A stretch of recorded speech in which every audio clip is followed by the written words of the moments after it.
cette vidéo, on va parler de marque employeur, branding de recrutement. La majorité des postes pour recruter sur le business en ligne ou dans le business physique, ça va souvent être, nous recherchons par exemple un média buyer, nos campagnes publicitaires, bref, on s'en fout ici. Et ensuite, ils vont mettre le salaire ici, ils vont mettre les missions que la personne va faire, et ils vont mettre l'appel à l'action. Un poste comme ça, il ne se différencie pas. Un talent qui est dans le business en ligne et qui lit ce poste-là, il va pas le lire parce que à peine il lit la première ligne, c'est comme tous les autres postes qu'il voit. Il n'y a pas de saveur, il n'y a pas de goût, c'est la même chose que d'habitude. Ce qu'il faut faire, c'est se différencier. Et pour la petite histoire, je marchais dans la rue il y a à peine 3 mois, et c'est la première fois de ma vie que je lis un poste de recrutement sur un magasin. C'était un magasin physique et ils avaient collé ça sur les vitres. Ils vendaient des donuts ou des trucs salés. Et le poste, c'était ça. Et ça a eu mon attention directe. Donc c'est de la vulgarité, je suis pas en train de dire qu'il faut faire de la vulgarité tout le temps, mais tout le monde va à droite, eux ils sont à la gauche. Vous voulez bosser pour des cons et être payé au SMIC. Vous avez un bac plus 12, faire des heures pas possible, plus être payé au lance-pierre, vous parle. Et là, appel à l'action. Et en fait, une personne qui passe, elle lit.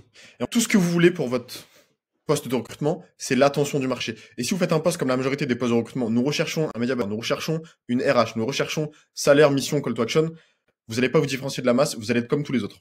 Donc ça, c'est le premier point. Faites des postes qui vous permettent de vous différencier. Faites un truc très simple. Vous prenez ChatGPT, vous prenez tous les postes en concurrence avec votre poste à vous sur le domaine que vous essayez de recruter, la personne en question. Vous intégrez tout ça à ChatGPT, vous prenez 10, 15, 20 postes, vous lui balancez dans ChatGPT et vous lui dites « Fais-moi un poste à l'opposé de ce poste-là, je veux un poste différent. » Et ensuite, vous mettez le salaire que vous allez payer, les missions, etc. Mais le fond, on s'en fout qu'il soit différent, c'est dans la forme. La forme doit être différente parce que le talent qui lit ça, il va le lire parce que c'est différent, c'est novateur. Et le cerveau humain aime bien la nouveauté. Si, dès la première ligne, il sait que c'est un poste comme d'habitude, il va dire « Oh, encore un de ces postes-là. » Donc ça, c'est le premier point. Tous les efforts que vous faites pour faire des études de cas pour vos clients, les prospects que vous accompagnez, enfin les prospects qui deviennent clients et à qui vous apportez une transformation avec votre produit, votre service, il faut faire exactement les mêmes efforts marketing, mais pour les talents de votre boîte. Exemple, vous voulez recruter un assistant marketing. Si vous avez dans votre boîte un assistant marketing qui est devenu votre responsable de copywriter, montrez le avant-après. Les A-players et les talents, en général, ce qu'ils veulent, c'est de la progression. C'est pas que sur l'aspect financier. Bien sûr, sur l'aspect financier, il faut en parler. Montrer que, je sais pas, il est passé de 1200 euros par mois à 2700 euros par mois. Il vous montrer des preuves, vous montrer des screens. C'est encore plus puissant. Il faut prouver les choses. Mais montrer aussi son évolution dans sa boîte, dans la boîte. Montrer aussi les responsabilités qui sont montées crescendo au fur et à mesure. Montrer qu'au début, voilà, il faisait juste pub pour des webinaires, quand il était assistant marketing, par exemple. Et montrer que maintenant, responsable de 5 copywriters, plus part dans la boîte. Exemple, c'est un exemple. Mais il faut absolument montrer un avant-après en termes d'émotion, comment il se sentait avant, comment il se sent maintenant, exactement comme pour les prospects et les clients. Et en termes de responsabilité, en termes de qu'est-ce que la vie démontre, sur quoi il a évolué, qu'est-ce qui a changé dans sa vie. Il faut que quand la personne voit votre entreprise en ligne, que ce soit des vidéos YouTube que vous faites, que ce soit des postes de recrutement, peu importe, il faut qu'elle sente l'évolution. Il faut qu'elle sente que si elle vient avec vous, premièrement, elle va évoluer, son salaire va évoluer, ses responsabilités vont évoluer, ça va pas être la routine, ça va être, après ça dépend des profils, mais ce genre de profil, ils aiment pas forcément la routine. Et il y aura une vraie évolution, une vraie transformation et une vision. Là, vous vendez vraiment la vision. Ensuite, sur la vision, sur le beaucoup plus détaillé, si vous êtes juste une boîte, par exemple, qui accompagne, je sais pas, des thérapeutes, et que vous le vendez juste comme ça, dans votre branding, donc dans toutes les vidéos YouTube que vous faites, etc., si vous vendez juste voilà, vous êtes une boîte qui accompagne des thérapeutes, ça va pas parler, enfin, ils vont pas avoir de gratitude, ils vont pas avoir d'impact plus que ça de venir bosser pour vous et impacter ces gens-là. Vous devez montrer le avant-après aussi de ces personnes-là. Vous devez pas juste avoir un mur étude de cas, vous devez avoir un mur de transformation. Et c'est vraiment différent. Le mur de transformation, donc quand je dis mur, vous avez compris, c'est sur une page, avec System.io ou ClickFunnels ou peu importe. Vous n'allez pas juste faire une page où vous montrez juste les résultats clients, parce que les résultats clients, c'est pas suffisant. Il faut qu'on voit l'impact, qu'on touche, qu'on sente l'impact qu'il y a eu dans leur vie. Je fais un contraste. Une page étude de cas, ça va être voilà. Mélanie était thérapeute et elle est passée de 2 patients à 8 patients par mois. Tout le monde s'en fout de bosser pour une boîte qui fait ça.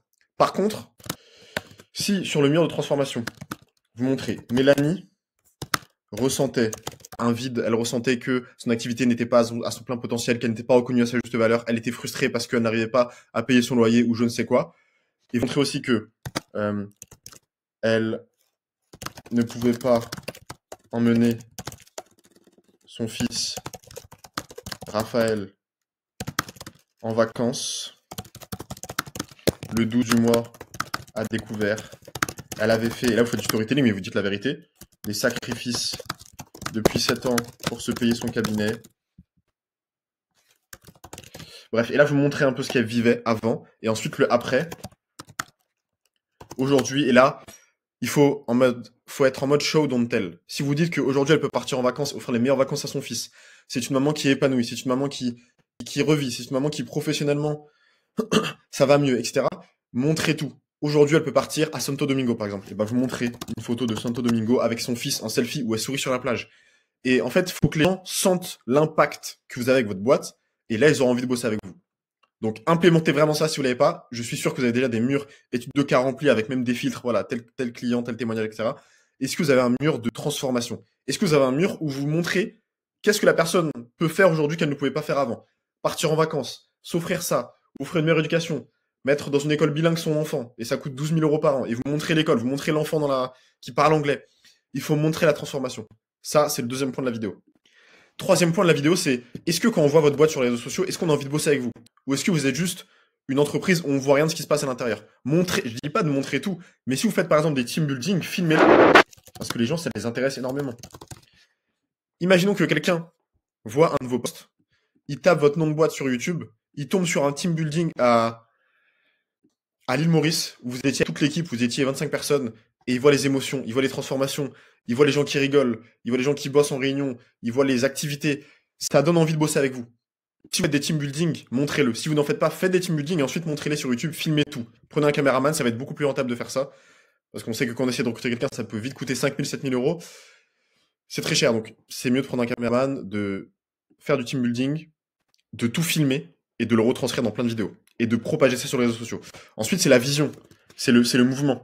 Est-ce que vous avez juste une boîte qui veut gagner de l'argent en ligne et qui veut accompagner des gens, mais ça s'arrête là? Ou est-ce que vous avez un mouvement? Les gens veulent suivre un mouvement. Est-ce que vous êtes en train de redéfinir les standards de votre industrie? Est-ce que vous êtes... Si vous avez une différence, vous devez la montrer parce que des entreprises comme la vôtre qui sont en train de vendre votre service à votre avatar, il y en a beaucoup. Comment vous allez faire pour vous différencier? Exemple de la thérapie, une entreprise qui vend du service et qui aide les thérapeutes à obtenir plus de clients, c'est un exemple fictif. Si elle fait juste ça, si ça s'arrête juste là, il n'y a pas de mouvement. Il y a pas de, on n'a pas envie d'y aller. Alors que par exemple, si vous aidez les thérapeutes en difficulté, donc vous allez sur société.com, vous cherchez les entreprises qui sont en cours de radiation dans le domaine de la thérapie par exemple, bah là vous avez un mouvement. Parce que vous pouvez dire, quand vous pitchez votre boîte, on aide les thérapeutes au bord à sortir la tête de l'eau. La tête de l'eau. Et avoir une activité florissante, ou j'aime pas trop le mot, mais on s'en fout, vous avez compris. Un truc comme ça. Là, il y a de l'émotion. C'est pas je vais bosser pour une boîte qui aide les thérapeutes. Je vais bosser pour une boîte qui aide les thérapeutes en difficulté, qui sont au bord à avoir une activité florissante, à reprendre leur dignité, Donc voilà, vous devez avoir un mouvement. Et ensuite, tout ce qui est valeur, s'il vous plaît. Les valeurs, c'est pas des phrases qui sont écrites sur un Google Doc que personne ne respecte. Les valeurs, c'est qu'est-ce que fait la personne dans votre boîte quand vous avez le dos tourné, quand elle est toute seule dans une pièce? Est-ce qu'elle fait le travail? Est-ce qu'elle va dans la direction? Est-ce qu'elle est en train de ramer pour aller dans les directions et la vision que vous voulez accomplir? Et ces valeurs-là, elles doivent transpirer dans vos vidéos. Quand vous faites des vidéos team building, par exemple, ces valeurs-là doivent transpirer. Si c'est le respect, si c'est la ponctualité, faut tout montrer. En tout cas, pour conclure cette vidéo, vous avez la chance d'être sur un business en ligne, de pouvoir avoir accès aux meilleurs talents au monde entier. Il y a même des talents qui sont bilingues, c'est-à-dire qui parlent français et anglais, qui sont aux États-Unis, qui sont en Amérique, peu importe où, qui peuvent bosser pour vous, à condition que vous ayez des postes qui se différencient, à condition que vous ayez une vision et un vrai mouvement, et à condition que vous ayez un impact sur le marché qui donne envie de vous suivre et qui donne envie de bosser avec vous. Que vous n'êtes pas juste en train de faire de la thérapie, mais vous êtes en train vous avez un mouvement et vous impactez le marché positivement. Si vous faites ces trois choses-là, votre RH aura beaucoup moins de problématiques de recrutement. Donc envoyez-lui cette vidéo, implémentez rapidement, parce que si vous n'implémentez pas, il va rien se passer dans votre recrutement, et vous verrez que vous aurez de plus en plus de postes et de talents qui seront intéressés par votre boîte. Si vous êtes intéressé pour parler avec moi, si vous voulez scaler votre business ou vous juste discuter avec moi, si vous avez un profil qualifié, vous avez mon WhatsApp en premier commentaire épinglé de cette vidéo. Donc vous descendez, vous cliquez sur les commentaires et vous avez mon numéro de téléphone. Vous m'envoyez un petit message. Et sinon, cliquez sur cette vidéo, une deuxième vidéo qui va aussi vous apporter de la valeur. À tout de suite.